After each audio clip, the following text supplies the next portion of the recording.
الحمد لله رب العالمين وبه نستعين على أمور الدنيا والدين وصلى الله على نبينا وسيدنا محمد وعلى آله وصحبه أجمعين أما بعد.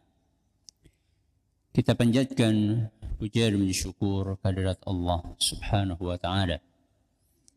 Pada kesempatan pagi menjelang siang yang berbahagia kali ini, tanggal 18 Sya'ban 1443 Hijriah atau yang bertepatan dengan tanggal 21 Maret 2022, kita masih kembali diberi kekuatan, kesehatan, hidayah serta taufik dari Allah Jalla wa'ala, sehingga kita bisa kembali menghadiri pengajian rutin Senin pagi di Masjid Manarul Ilmi di Komplek Pondok Pesantren Tunas Ilmu di Desa Kedung Buluh Purbalingga ini. Kita berharap semoga Allah Azza wa Jalla berkenan untuk melimpahkan kepada kita semuanya ilmu yang bermanfaat, sehingga bisa kita amalkan sebagai bekal untuk menghadap kepada Allah Jalla wa'ala. Allahumma amin. Salam dan salam semoga senantiasa tercurahkan kepada junjungan kita Nabi Agung Muhammad sallallahu alaihi wasallam, kepada keluarganya, sahabatnya, dan umatnya yang setia mengikuti tuntunannya hingga di akhir nanti. Ibu-ibu yang kami hormati dan juga segenap pendengar serta pemirsa yang dirahmati oleh Allah Azza wa Jalla, alhamdulillah kita bisa kembali mengikuti kajian fikih pendidikan anak. Kali ini memasuki serial nomor 162, akan mengangkat tema khitan, syariat, dan manfaat. Salah satu syariat Islam yang sangat istimewa dan banyak manfaatnya, dan seluruh syariat Islam itu istimewa dan bermanfaat, adalah khitan, yang biasa diistilahkan oleh orang Indonesia juga dengan istilah sunat. Ya, kenapa Bu? Sunat. Ya. Tapi yang ada dalam istilah agama kita adalah khitan atau al-ikhtitan. Perlu kita fahami bahwa Islam itu nggak pernah nyuruh umatnya melakukan sesuatu kalau tidak ada manfaatnya. Kenapa Bu? Islam tidak pernah menyuruh umatnya melakukan sesuatu kalau tidak ada manfaatnya. Entah itu manfaat yang sifatnya duniawi atau manfaatnya yang sifatnya ukhrawi. Ya. Cuman kadang-kadang ada di antara kita yang belum paham. Belum pahamnya sebagian dari kita itu bukan berarti tidak ada manfaatnya. Ada manfaatnya, cuman kita belum mengerti. Jadi jangan kemudian yang disalahkan syariatnya karena kita nggak paham. Tapi yang salah adalah keterbatasan pemahaman kita. Jadi salah satu syariat Islam yang sangat istimewa dan banyak manfaatnya adalah khitan. Apa itu khitan? Ya. Khitan itu artinya adalah memotong kulit yang menutupi kepala kemaluan seorang pria. Ini kita bicara khitan untuk laki-laki dulu. Ya. Baru nanti di akhir kita bahas khitan untuk wanita. Jadi definisi khitan adalah memotong kulit yang menutupi kepala kemaluan pria. Itulah definisi dari khitan. Selain itu, maka bukan sesuatu yang masuk dalam kategori syariat. Karena ada sebagian masyarakat atau sebagian suku, ya, itu bukan hanya memotong kulit yang menutupi kepala kemaluan saja, tapi mereka juga sampai melakukan yang lebih dari itu. Ya. Bahkan sampai menguliti, ya, sampai menguliti kulit-kulit yang ada di sekeliling kemaluan. Nah, itu enggak benar. Itu bukan bagian dari syariat Islam. Yang merupakan bagian dari syariat Islam adalah memotong kulit yang menutupi kemaluan, yang menutupi kepala kemaluan, ujung kepala kemaluan. Apa dalilnya? Ya, tadi kita bahas definisi, sekarang kita bicara dalil. Dalilnya yang menunjukkan bahwa khitan ini adalah disyariatkan dalam agama kita adalah hadis yang diriwayatkan oleh Imam Bukhari dan Muslim. Hadis yang diriwayatkan oleh Imam Bukhari dan Muslim, di mana Nabi SAW bersabda, al-fitratu khamsun. Fitrah itu ada 5. Apa yang dimaksud dengan fitrah di sini? Mayoritas ulama menjelaskan bahwa fitrah yang disebutkan dalam hadis ini maksudnya adalah perilaku dan kebiasaan para nabi. Jadi para nabi punya kebiasaan di dalam kehidupan mereka. Di antara kebiasaan itu ada 5. Ya. Apa kebiasaan yang 5 itu? Al-ikhtitan. Yang pertama adalah khitan. Jadi khitan itu bukan hanya ada di dalam syariat Islam saja. Bukan hanya diajarkan oleh Nabi kita Muhammad sallallahu alaihi wasallam saja. Tapi juga nabi-nabi sebelum beliau, Nabi Isa, Nabi Musa, Nabi Ibrahim alaihi wassalam, mereka juga mengajarkan khitan. Bukan hanya di dalam ajaran Islam saja. Ini yang pertama. Yang kedua, walistihdad. Apa itu alistihdad? Alistihdad itulah mencukur bulu kemaluan. Ya, mencukur bulu kemaluan.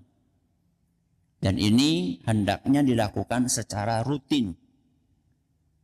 Tidak boleh lebih dari 40 hari atau 50 hari, saya lupa sekarang. Jadi maksimal segitu. Kalau lebih dari itu tidak boleh. Ya, jadi kalau masih kurang dari itu boleh nggak dicukur. Tapi kalau sudah lebih dari sekian puluh hari tadi maka harus dicukur. Ini yang kedua. Yang ketiga kata Nabi SAW, wa qassus syarib. Qassu asyarib artinya adalah memotong kumis. Memotong kumis. Ya. Jadi bukan dibiarkan rimbun kumisnya. Karena kumis yang dibiarkan rimbun itu bisa jadi sarang kuman. Ya, termasuk tadi rambut kemaluan juga demikian. Jadi jangan sampai kumis itu jadi sarangan kopi. Jadi sarangan apa, Bu? Kopi. Jadi kalau minum kopi itu disaring oleh kumis. Saking apa nih, Bu? Saking panjangnya kumis sampai nutupi apa? Nutupi bibir bagian atas. Itu enggak benar itu. Ya. Jadi kumis itu dirapikan, dipotong. Ya, memang ada perbedaan pendapat di antara para ulama apakah dipotong habis atau hanya sekedar ditipiskan. Ada sebagian ulama melarang nggak boleh kalau dipotong habis dan seterusnya. Tapi ya minimal kumis itu dipotong, dirapikan. Ini yang ketiga. Lalu Nabi SAW melanjutkan wa taqlimul adfar. Taqlimul adfar artinya adalah memotong kuku. Ya. Entah itu kuku tangan ataupun kuku kaki. Ya, entah itu kuku jari-jari tangan atau kuku jari-jari kaki. Ya, ini kebiasaan para nabi. Sehingga ibu-ibu coba dilihat jari-jarinya. Gak usah ada yang dibiarkan panjang. Ada sebagian ibu-ibu membiarkan salah satunya mungkin di di kelingkingnya ada yang dibiarkan panjang. Jangan potong. Ya. Ya, alasannya macam-macam. Gonjukut selilit jadi. Ya. Ngapain pakai kuku? Kan sudah ada tusuk apa? Tusuk gigi. Ngapain susah-susah pakai kuku? Ya. Ini termasuk yang disunnahkan. Tidak harus hari Jumat. Ya, tidak harus hari Jumat. Kapan aja motong kuku, begitu kelihatan panjang potong, kelihatan panjang potong. Ini yang keempat dan yang terakhir wanatsful ibti. Wanatsful ibti artinya mencabut bulu ketiak. Mencabut bulu ketiak. Ini redaksi hadisnya seperti itu. Natfu. Natfu itu artinya mencabut. Kalau bisa, kalau tahan mencabut. Ya. Tapi kalau kesakitan, ya, kalau kesakitan nyabut, maka silahkan pakai alat apapun tidak masalah. Ya, bisa pakai gunting. Tapi kalau anjuran saya, ya, jangan pakai pisau cukur. Kenapa? Kalau pakai pisau cukur itu nanti lama-lama bulu yang ada di ketiak itu jadinya tambah nopo? Tambah tebel. Ya, tambah tebel. Biasanya karakter rambut itu kalau dipotong pakai pisau cukur itu akan semakin tebel dan semakin susah, semakin sakit kalau dicabut. Jadi kalaupun ini pengalaman saja ya. Jadi kalaupun nggak kuat untuk nyabuti, ya paling tidak pakai gunting, ya paling tidak pakai gunting, dan ini tentu biasanya membutuhkan bantuan orang lain. Kalau kita perhatikan ibu-ibu, dari 5 kebiasaan para nabi ini, semuanya mengarah kepada kebersihan dan kesucian. Kebersihan dan kesucian fisik. Ya, jadi ada tubuh, ada hati, ada jasmani, ada nopo? Rohani. Nah, 5 ini terkait dengan kebersihan tubuh seseorang. Ya. Khitan nanti kita akan jelaskan, itu terkait dengan kebersihan kemaluan. Kemudian mencukur kemaluan, itu terkait dengan kebersihan juga kemaluan. Lalu mencukur kumis, ini terkait dengan kebersihan mulut dan sekitarnya. Kemudian taklimul adfar, memotong kuku, ini terkait dengan kebersihan kuku. Wa nadful ibti, mencabut bulu ketiak, ini terkait dengan kebersihan ketiak kita. Jadi tidak ada anjuran dalam agama kita itu membiarkan bulu ketiak lebat, itu tidak ada, Bu.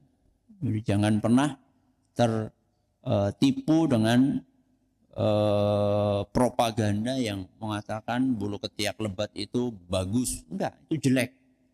Ya, buktinya Rasulullah SAW itu ketika sholat, ya, beliau kan kadang-kadang pakai baju kayak baju ihram. Baju ihram itu adalah kain yang sekedar diselempangkan. Jadi kain kayak kalau kita di sini kayak jarit, nggak Bu? Cuman kalau ihram itu biasanya polos. Jarit kemudian diselempangkan kayak gini saja. Bukan, kadang-kadang Nabi pakai baju seperti itu, bukan baju yang sudah dijahit seperti yang saya pakai ini, sudah ada apanya ini, Bu? Sudah ada lengannya, bukan seperti itu. Kadang-kadang Nabi cuma pakai kain yang diselempangkan. Nah, ketika sholat Nabi SAW kan diperhatikan oleh para sahabatnya. Ketika sholat itu Nabi SAW angkat tangan untuk takbir. Ya, angkat tangan untuk takbir.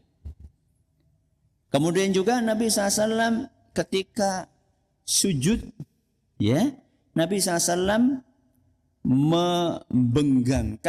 membuka sikunya, kedua sikunya, sujudnya terbuka kayak gini. Itu kalau lagi sholat sendirian atau kalau lagi jadi imam. Tapi kalau lagi berjamaah tentunya jangan dibuka kayak gitu, nanti kasihan temennya yang di kanan dan kiri mbok kesikut. Ya, jadi itu kalau lagi sholat sendirian atau jadi imam dibuka seperti itu.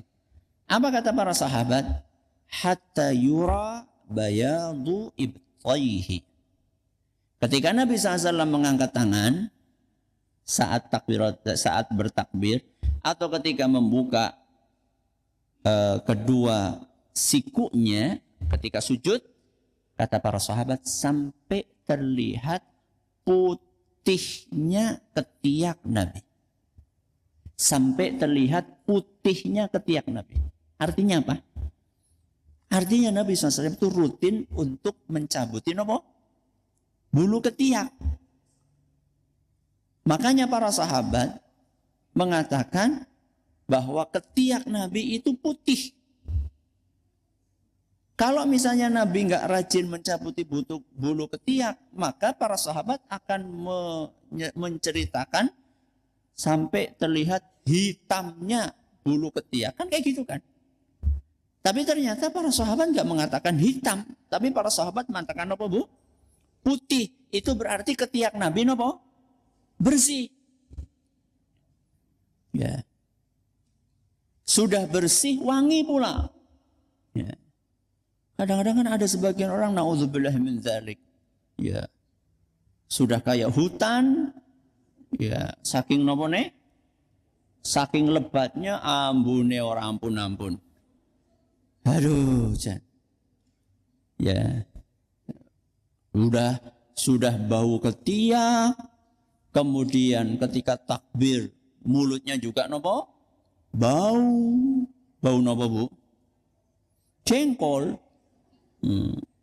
Berlawuh jengkol mangkat memuji Allahu Akbar. Ya, sampai satu masjid, satu shop disapa sing mangan jengkol ya. Jadi hati-hati. Nabi SAW itu mencintai kebersihan. Jadi 5 hal ini semuanya terkait dengan kebersihan fisik. Baik. Sekarang kita pindah ke secara khusus pembahasan tentang khitan. Tadi saya sudah sampaikan bahwa khitan itu adalah salah satu syariat yang memiliki manfaat banyak. Secara medis pun juga demikian.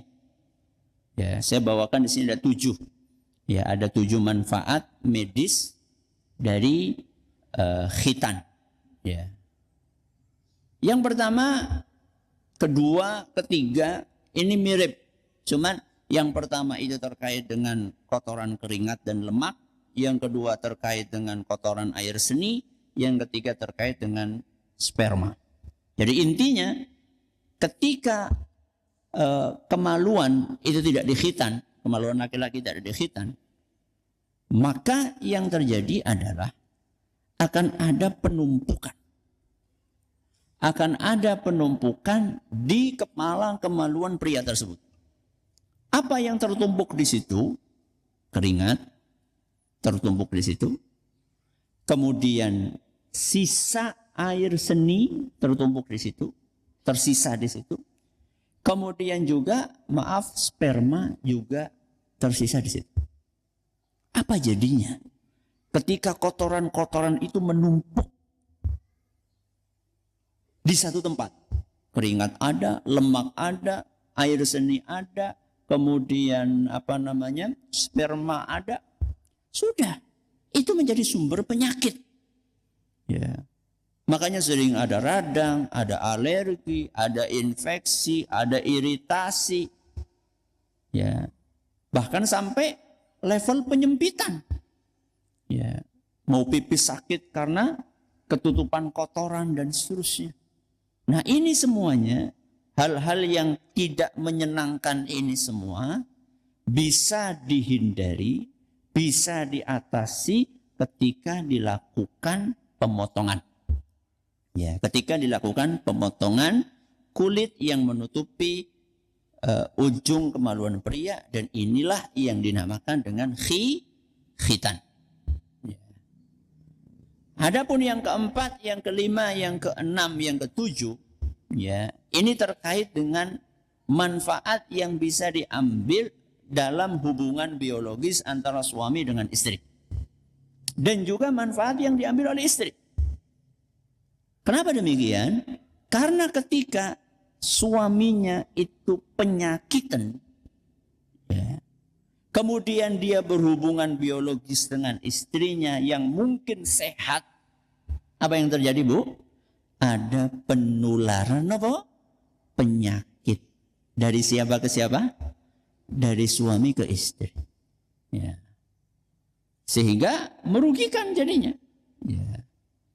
Istrinya yang awalnya nggak punya penyakit kulit, bahkan sampai level di sini kanker rahim, gara-gara suaminya penyakitan, kemudian berhubungan biologis dengan istrinya, akhirnya istrinya ketularan. Kenapa? Karena suaminya bawa tumpukan kotoran. Ya tadi sudah saya sampaikan, kotoran air seni, kemudian kotoran keringat, lemak, kemudian sisa sperma. Sudah numpuk kayak gitu, kemudian melakukan hubungan dengan istrinya, akhirnya istrinya tertular. Yang rugi bukan hanya suami, termasuk juga istrinya rugi. Dan ini semua bisa dihindari dengan izin Allah. Salah satunya adalah dengan cara khitan. Dah, ini manfaatnya. Sekarang kita bicara waktunya. Kapan dianjurkan melakukan khitan? Kata para ulama, semakin anak masih kecil, semakin bagus. Semakin anak masih kecil, semakin bagus dilakukan khitan tersebut. Kenapa demikian? Karena lebih ringan untuk anak. Satu, lebih ringan untuk anak. Dan juga ringan untuk orang tuanya. Coba perhatikan, anak-anak yang misalnya belum bisa tengkurap, baru bisa apa, Bu?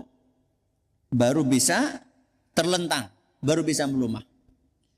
Kalau disunat, itu nggak terlalu repot dibandingkan kalau anak sudah bisa tengkurap. Ya, bayangkan, Bu, baru disunat bocahnya tengkurap kepriwe jajan. Ya, itu kan kasihan banget. Ya. Maka semakin anak kecil, ya, semakin usianya masih muda, itu semakin bagus untuk disunat. Karena apa? Karena ringan buat anak. Dan biasanya, subhanallah, lebih cepat sembuh. Lebih cepat apa, Bu? Sembuh. Lebih cepat sembuh. Paling ya kita susahnya paling ketika anak pipis tur gitu ya. Tahu-tahu lagi tidur ada pancuran gitu ya. Paling itu saja. Itu pun paling semalam, 2 malam, besoknya anaknya sudah lukanya sudah kering, ya. Dan biasanya ketika anak itu masih kecil, itu biasanya lebih cepat sembuh dibandingkan anak itu semakin besar. Ya. Jadi kenapa lebih bagus semakin kecil usia anak untuk disunat? Karena lebih ringan buat anak. Yang kedua, agar anak itu tumbuh berkembang dalam kondisi sempurna. Jadi sejak kecil anak itu sudah terbiasa untuk istinja dengan sempurna. Istinja ini kenapa, Bu? Bu? Istinja, kenapa istinja? Wawik. Kenapa, Bu? Wawik sih bahasa Indonesia ini kenapa, Bu? Cebok, maaf. Ya, cebok. Ya, cebok dengan sempurna. Kenapa? Karena dari kecil sudah terbiasa dia. Ketika pipis disiram, bersih. Berbeda ketika anak itu belum disunat dari kecil. Ya. Sehingga pipisnya sering tersisa di situ. Dari kecil tidak berkembang dalam kondisi yang sempurna. Ini keuntungannya. Bahkan dalam sebuah hadis disebutkan, ya walaupun hadis ini masih diperselisihkan oleh para ulama tentang kesahihannya, kata Jabir radhiyallahu anhu anna Rasulullah SAW aqqa 'anil Hasani wal Husaini wa khatanahuma li sab'ati ayyam. Sesungguhnya Rasulullah SAW mengakikahi Al-Hasan dan Al-Husain. Sinten Bu Al-Hasan dan Al-Husain? Cucu Nabi SAW dari putri beliau sinten? Fatimah. Suaminya siapa? Ali bin Abi Thalib. Nabi SAW mengakikahi Hasan dan Husain serta mengkhitan keduanya di hari ke-7. Berarti bareng sama apa Bu? Bareng sama akikah. Hadis riwayat Tabarani dalam kitab Al-Mu'jamus Shaghir. Cuman para ulama berbeda pendapat. Hadis ini tuh levelnya apa? Menurut Imam Al-Iraqi isnadnya lemah. Menurut Syekh Al-Albani ada hadis lain yang bisa menguatkan hadis ini. Intinya hadis ini masih dipersisikan kesahihannya. Tapi intinya apa? Intinya hadis ini menunjukkan bahwa semakin gasik semakin baik. Semakin gasik semakin baik.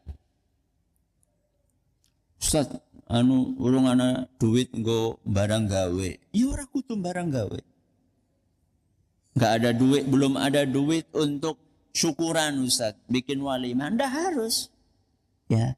Jangan sampai gara-gara belum ada duit untuk syukuran akhirnya nunggu sampai SMP. Waduh, kasihan banget itu Bu. Udah SMP baru sunat. Ya, kasihan. Ya, jangan seperti itu. Malah ada sudah terlanjur barang gawe, malah bocah melayu. Ya, sudah rame-rame nih, sudah ngundang orang, amplope wis oli akeh, malah bocah urung napa? Urung sunat. Kenapa? Lari. Coba kalau masih kecil, ya, belum bisa lari kan? Baru bisa tiduran. Ya. Alhamdulillah anak saya 4-4-nya sudah sunat dan gak ada rame-rame. Ngapain rame-rame? Kalaupun mau ngadain enggak apa-apa, yang penting tidak ada acara-acara yang menyelisih syariat, itu hukumnya mubah. Tapi enggak harus rame-rame, itu enggak harus. Ya, apalagi terkait dengan masalah sunat. Kalau menikah, iya. Kalau menikah memang disyariatkan untuk rame-rame melakukan walimah. Baik. Nah, kalau memang tidak memungkinkan, ya ada sebagian bayi nggak memungkinkan untuk disunat di waktu kecil. Ya. Tapi juga ada sebagian bayi yang dianjurkan untuk disunat ketika waktu kecil. Istilah sebagian dokter itu karena bayinya kemaluannya itu butun. Ya, butun itu tutupnya itu merekat, nempel di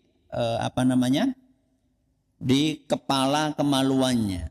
Nah, itu malah dianjurkan untuk segera disunat ya, supaya nanti cepat terbuka, kemudian tidak kesulitan nantinya ketika sudah besar. Kalau sudah besar semakin sakit. Ya, semakin sakit. Nanti kalau nangis gimana Ustaz? Biasa nangis kok. Haus juga nangis, lapar juga napa? Nangis, ngompol juga nangis. Biasa, namanya bayi nangis itu biasa. Ya, yang penting nangisnya bukan karena penyiksaan, ya, karena menjalankan ajaran agama, ya enggak masalah disunat nangis, toh juga nangisnya enggak terus-terusan. Sudah. Nah, kalau memang ketika kecilnya enggak bisa disunat, maka maksimal pol adalah balik. Ketika anak balik. Jadi kalau anak sudah balik maka harus sunat. Ya. Harus napa Bu? Sunat. Ya. Kenapa demikian? Karena sunat atau khitan itu bagian dari ajaran agama. Dan kalau anak atau manusia sudah balik, maka dia sudah terbebani syariat agama.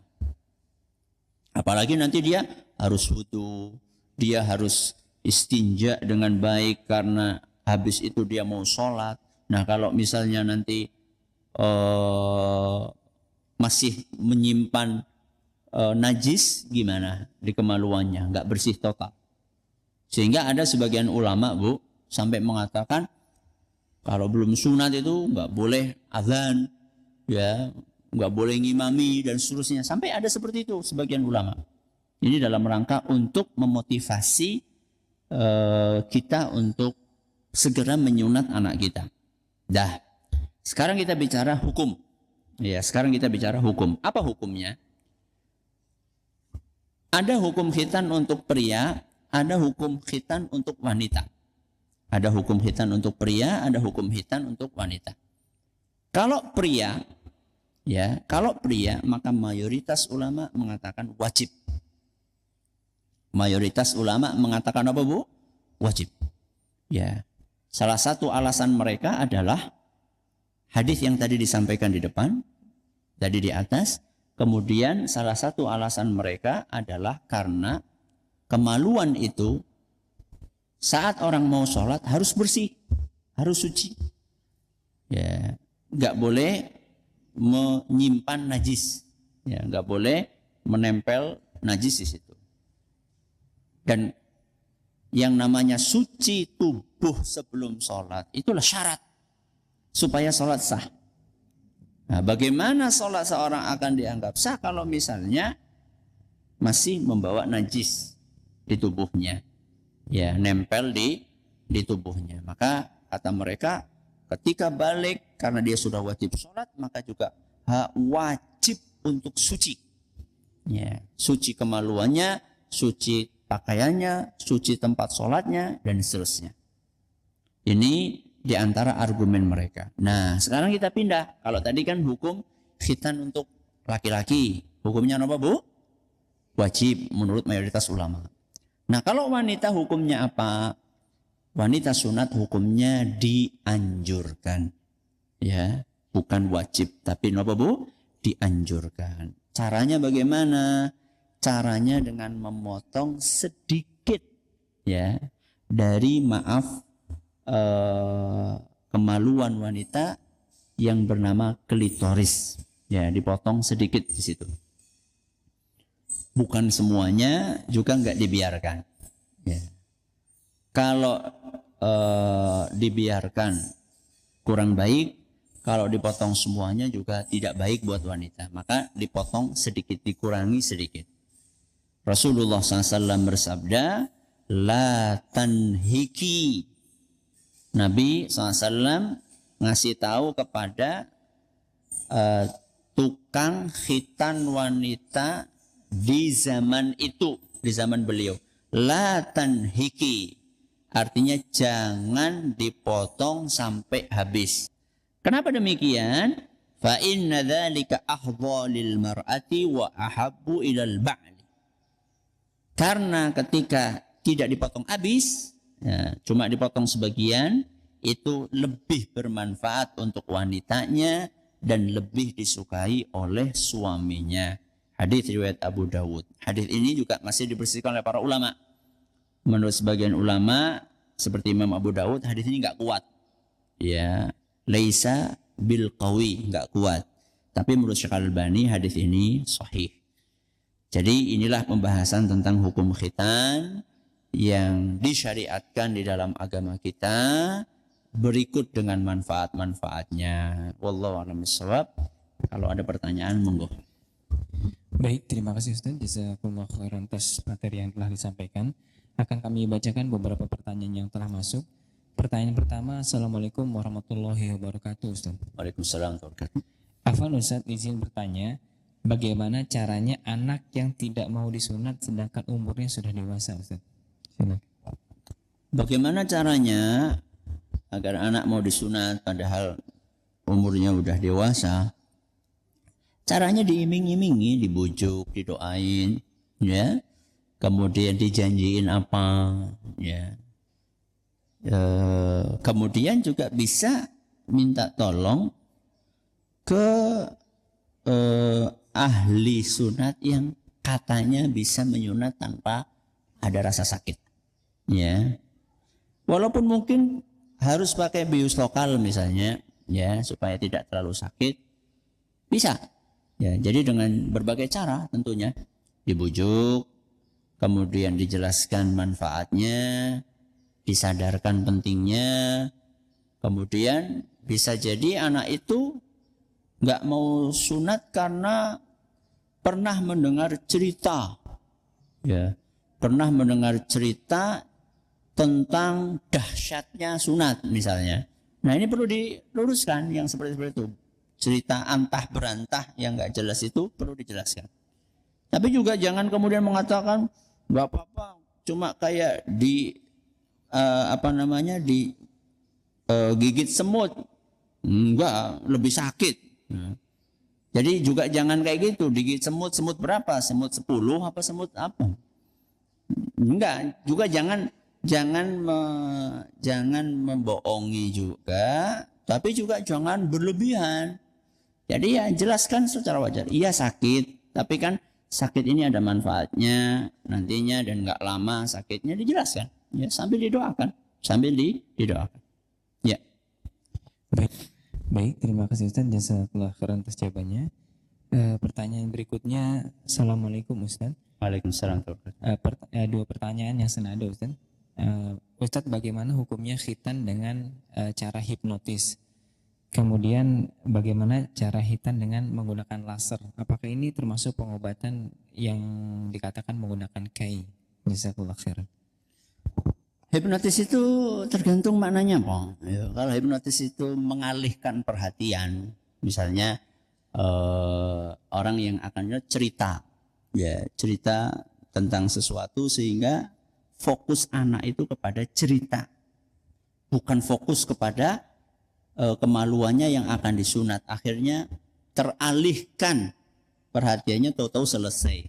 Kalau yang dimaksud hipnotis adalah dengan kata-kata seperti itu, kemudian ceritanya juga tidak mengandung unsur yang menyelisih syariat, maka tidak masalah. Tapi kalau yang dimaksud hipnotis itu melibatkan makhluk halus, ya, ngundang jin, ya, maka nggak boleh, ya, nggak boleh seperti itu. Jadi tergantung apa pemaknaan hipnotis itu apa. Ya. Kalau hipnotis itu bermakna mengalihkan perhatian dengan cerita atau dengan penggambaran kisah yang begitu menakjubkan sehingga anak fokus kepada kisah itu, tahu-tahu ada yang nyunat dan dia nggak terasa, kalau seperti itu tidak apa-apa. Tapi kalau melibatkan makhluk halus tidak boleh. Laser menurut yang pernah saya tanyakan kepada sebagian ustadz boleh, ya. Boleh, karena itu bukan termasuk penggunaan api, ya. Toh seandainya itu dianggap penggunaan api pun juga dalam kondisi tertentu diperbolehkan, ya, seperti al-kai atau pengobatan dengan besi panas itu bukan mutlak dilarang, itu hukumnya makruh, ya, hukumnya makruh. Jadi kalau suatu saat diperlukan boleh, ya, suatu saat diperlukan boleh. Itu kalau dianggap bahwa khitan dengan laser itu serupa dengan al-kayyu. Itu kalau dianggap seperti itu, boleh dalam kondisi-kondisi tertentu. Tapi kalau memang, apalagi kalau misalnya tidak dianggap senada dengan al-kayyu, ya, maka lebih boleh lagi insya Allah. Ya. Baik, terima kasih Ustaz. Jazakallah khairan atas jawabannya. Pertanyaan berikutnya keluar dari tema Ustaz. Assalamualaikum warahmatullahi wabarakatuh. Waalaikumsalam. Ustaz, saya punya nadar jika diangkat PNS gaji pertama akan diberikan kepada orang tua. Alhamdulillah baru diterima ASN P3K, bukan PNS. Qadarullah orang tua sudah meninggal. Apakah wajib melaksanakan nazar tersebut? Mohon pencerahannya agar kami tidak salah. Jazakallahu khairan. Ya, untuk kehati-hatian diinfakkan. Untuk kehati-hatian diinfakkan atas nama orang tua. Ya, atas nama orang tua. Mudah-mudahan itu bisa menggugurkan nazar tadi. Ya, mudah-mudahan itu bisa menggugurkan nazar tadi. Dan juga insya Allah jadi sedekah jariyah. Ya, insya Allah jadi sedekah jariyah untuk orang tua. Ya. Baik, terima kasih jazakallahu khairan atas jawabannya.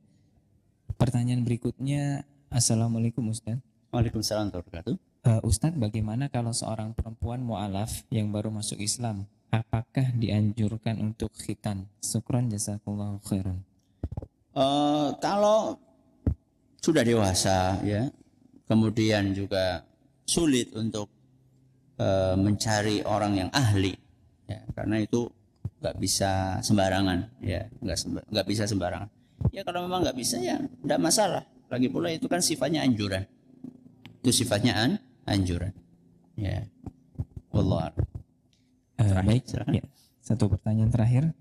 Assalamualaikum warahmatullahi wabarakatuh. Waalaikumsalam warahmatullahi wabarakatuh. Ustadz, apakah seorang wanita yang menikah dengan laki-laki non-muslim, wanita ini apakah mendapat warisan? Syukran jazakumullah khairan dari Umu Aziz di Samarinda. Wanita muslimah nikah dengan Laki-laki non-muslim. tidak sah pernikahannya. Wanita muslimah nikah dengan laki-laki non-muslim, bukan kebalikannya ya. Iya, Ya, nggak sah pernikahannya. Ya, tidak sah.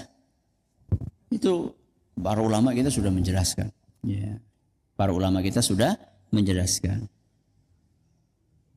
Wa hurrima dzalika 'alal mu'minin, haram bagi kaum mukminin untuk menikahi wanita pezina, untuk menikahi wanita musyrik, ya. Kemudian juga laki-laki wanita menikahi laki-laki pezina, wanita muslimah menikahi laki-laki pezina, dan juga menikahi laki-laki musyrik. Tidak boleh, ya. Tidak boleh. Satu-satunya yang diperbolehkan dalam agama kita, beda agama, itu adalah laki-laki muslim menikahi wanita ahlul kitab. Menikahi wanita ahlul kitab, Yahudi atau Nasrani. Itu pun tidak dianjurkan, itu hanya dibolehkan saja. Ya. Dengan syarat wanita ahlul kitabnya itu wanita baik-baik. Ya. Jadi syaratnya ketat. Enggak dianjurkan tapi diperbolehkan. Adapun dibalik maka enggak.